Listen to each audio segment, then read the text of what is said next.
les rois, nous saouler de fumée, paix entre nous, guerre aux tyrans.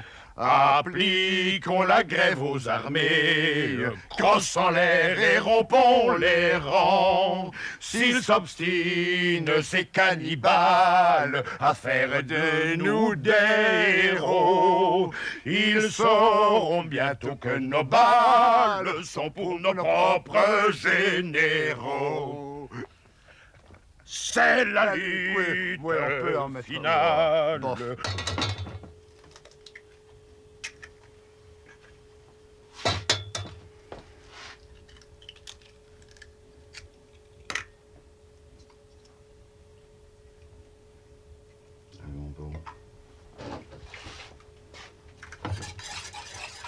Et on fait les choses bien pour ne pas devoir les recommencer. Les gens autour de moi pour qui de temps en temps j'accomplis quelques besognes vous le diront. Je suis parfois d'une efficacité redoutable. C'est sans doute un effet de la paresse.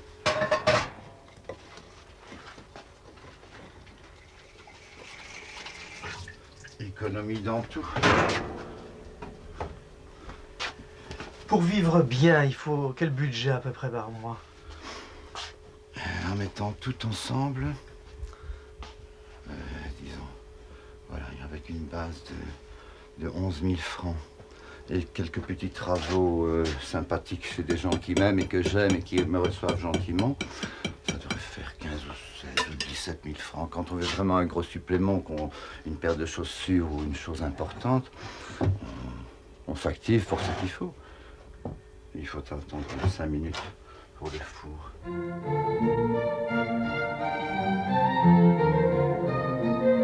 J'ai la chance insolente d'avoir hérité de mes pauvres parents qui étaient pauvres comme Job, mais d'une petite maison que vous voyez, il ne pleut pas dans mon lit. Je souhaite ça à tous les enfants du monde. Je n'ai jamais aimé l'argent, je n'ai jamais souhaité, je ne souhaite pas en avoir. C'est un peu répugnant. Moi, je dis en rigolant que j'ai poétisé le sordide en parlant de mon intérieur. Non, ce n'est pas la misère, je pense que c'est le luxe, la lumière.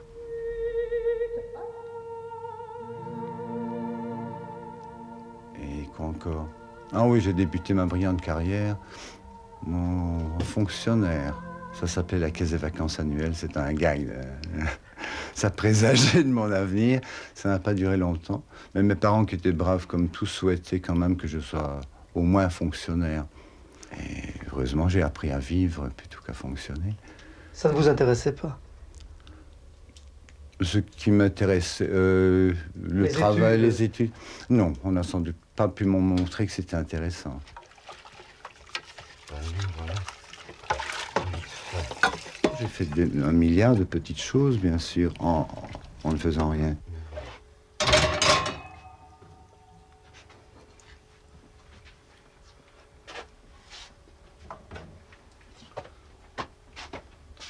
Tu n'aurais rien vu de drôle dans le journal, Dominique? La surpopulation des prisons, mon Dieu. Ouais. 6129 personnes pour 32 prisons. Pour des choses bien bénignes. Et il y a place pour 4000 personnes, les pauvres. Ouais. Oh.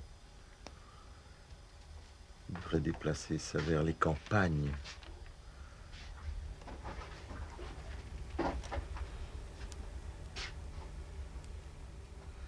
Dans le journal, vous ne lisez pas les offres d'emploi? Non, les offres d'emploi, de toute façon, un emploi n'est jamais offert. Moi, je viens de faire un curriculum vitae. Ça m'a pris 3 jours à peu près. Et encore, c'est un résumé de ma brillante carrière. Le travail n'a pas l'air de vous motiver exagérément. Mais le travail, ça doit être une passion. Sans ça, c'est pas la peine de le faire, ce travail.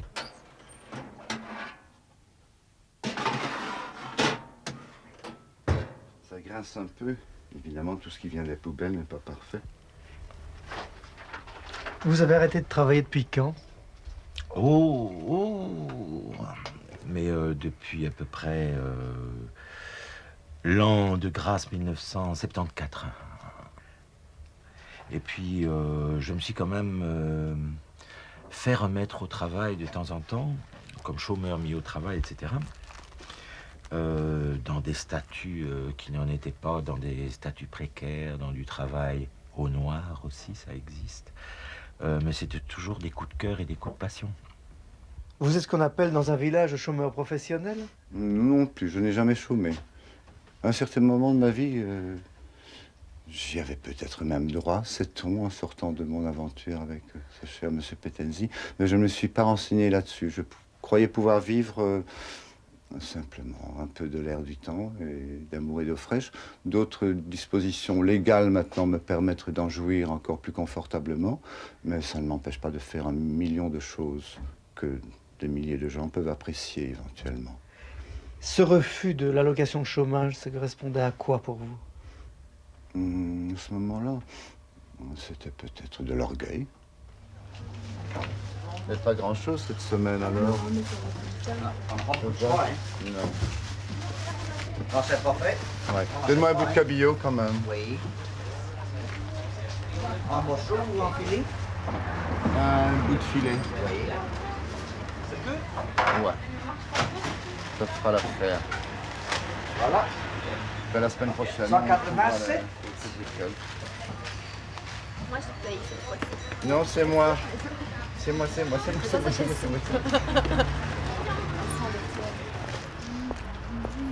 La gazette qu'il faut. Ah oui.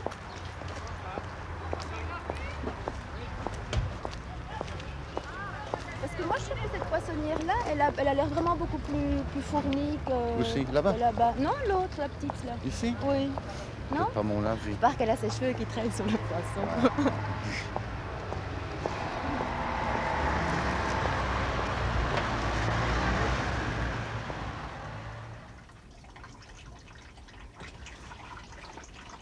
Ça, François l'a trouvé sur une poubelle.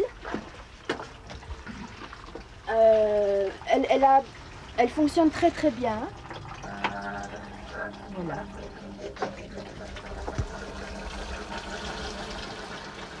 Et vous avez travaillé jusqu'à peu? Moi j'ai travaillé et je Retravaillé dans le je sens continue classique. toujours à travailler. Hein. Je tiens vraiment à...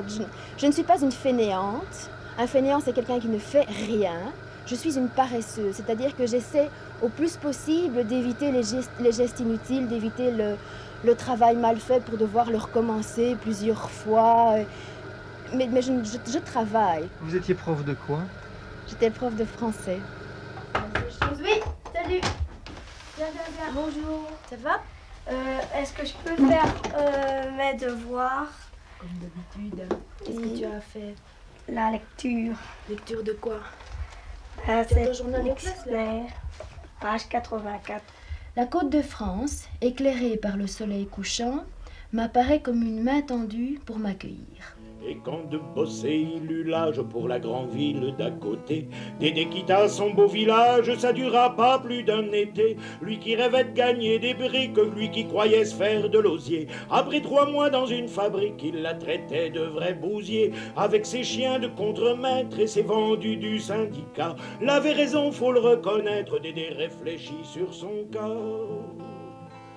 Puisque j'avance dans ce métier-ci, puisque je me dis que j'aurais pu en faire un autre où il y aurait plus d'oseille et moins d'ouvrage aussi. Qu'est-ce que vous ne supportiez plus à cette situation, alors vous travaillant et les autres étant hors du travail? Ben, ce que je supportais plus, c'était...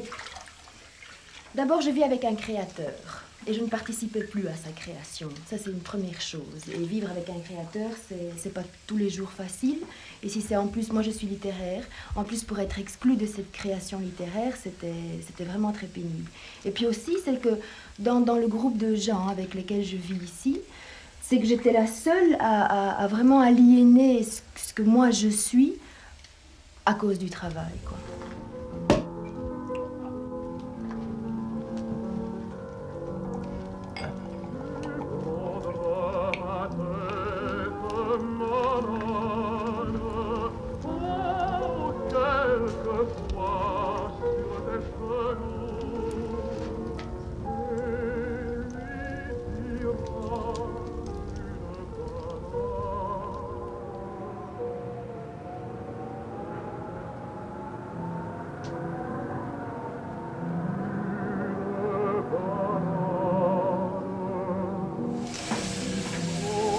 Parce que la paresse, c'est vraiment une éthique de vie. On mange des pissenlits quand c'est la saison des pissenlits et quand on peut en trouver dans son jardin.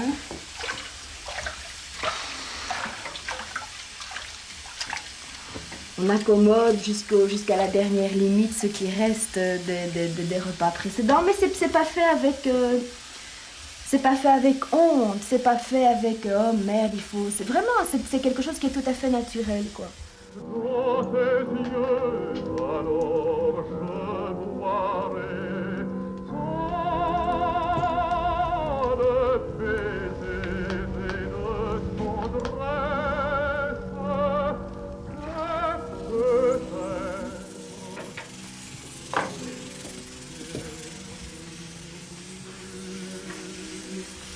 Le plus gros budget, c'est le budget boisson, parce qu'il faut toujours être... C'est un peu maison porte ouverte, jardin porte ouverte aussi, et il faut que les gens qui débarquent ici se sentent bien. Fantasme. C'était dur le matin de tendre la main.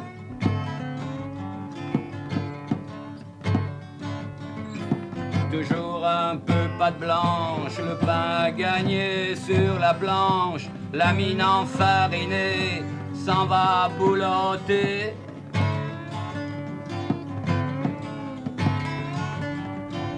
Toujours un peu pâte blanche, le pain gagné sur la planche, la mine enfarinée s'en va boulotter.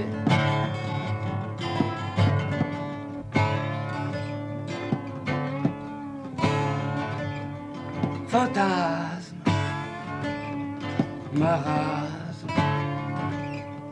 fantasme, marasme. Il y a une question qui vient à l'esprit de beaucoup de gens en nous rencontrant, en nous parlant, c'est « Et si tout le monde faisait comme vous ?» On peut se demander ce qui arrivera à la planète. Là, vraiment, je m'interroge follement. Qu'est-ce qui pourrait nous arriver si les gens agissaient d'une façon responsable ?